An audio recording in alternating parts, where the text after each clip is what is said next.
안녕하세요. 돈 파는 가게입니다. 살다 보면 긍정의 힘이 필요한 때가 많습니다. 특히 예상하지 못했던 어려운 상황에 직면했을 때 긍정의 힘은 큰 도움이 됩니다. 그러나 긍정의 힘 때문에 곤란을 겪는 경우도 있습니다. 이번에는 특히 재테크에서 긍정의 힘이 잘못 적용된 사례를 나누어 보겠습니다.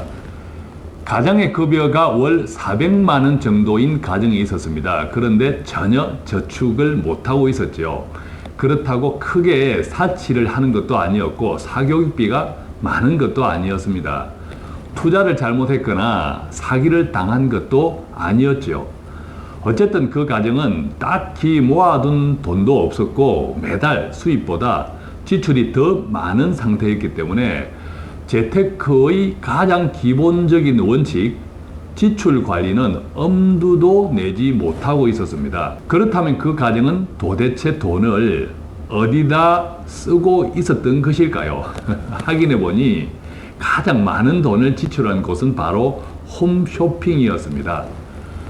TV에서 홈쇼핑을 볼 때마다 물건을 사게 되었는데 그렇게 구입한 상품들은 다용도실에서 포장도 뜯지 않은 채 쌓여있기 일쑤였다고 합니다. 그분들도 홈쇼핑의 문제점을 알고 정말 필요한 것만 사야겠다고 생각했는데 그럼에도 불구하고 번번이 실패하고 말았습니다. 저는 그분들에게 홈쇼핑을 이용하면서도 비용을 크게 줄이는 방법을 알려주었습니다. 그런 후 3개월이 지났습니다. 어떻게 되었을까요? 놀랍게도 그 가정의 지출이 크게 줄었을 뿐만 아니라 마침내 저축할 여유도 생겼습니다. 그렇다고 홈쇼핑을 멀리한 것도 아니었습니다. 그 가정이 이렇게 놀랍도록 달라진 비결은 무엇이었을까요? 비결은 딱 2가지였습니다.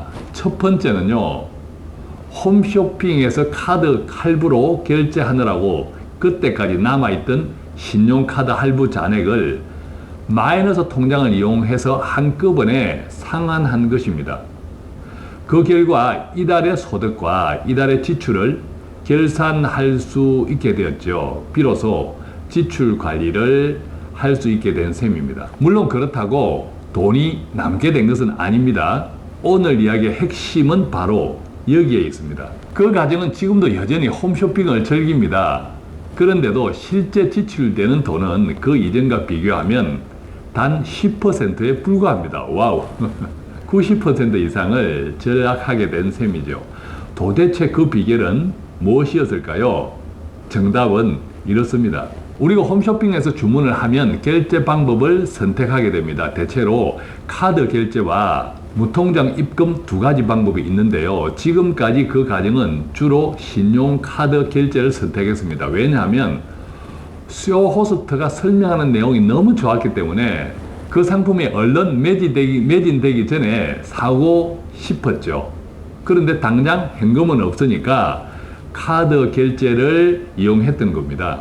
또한 카드 결제는 할부가 가능하고 이 카드 이용 대금에 따른 포인트도 생길 수 있으니까 일석삼조라고 생각했죠. 그러나 결제 방식을 무통장 입금으로 변경하고 나니 엄청난 변화가 생겼습니다. 과연 어떤 일이 일어났을까요? 경험해 보신 분들은 아시겠지만 무통장 입금을 선택하면 입금을 해야 할 계좌번호가 문자나 카톡으로 전달됩니다. 당장에 결제를 하는 대신 무통장 입금 안내 문자를 받고 실제로 돈을 송금하기까지 시간적인 여유가 생기는 거죠. 그 시간 동안 자연스럽게 다시 생각할 수 있습니다. 또한 무통장 입금은 문자를 전달받는 즉시 하지 않아도 상관없습니다. 그때부터 일정 기간 내에 송금하면 되기 때문에 마음만 먹으면 며칠 동안 더 생각해 볼 수 있습니다.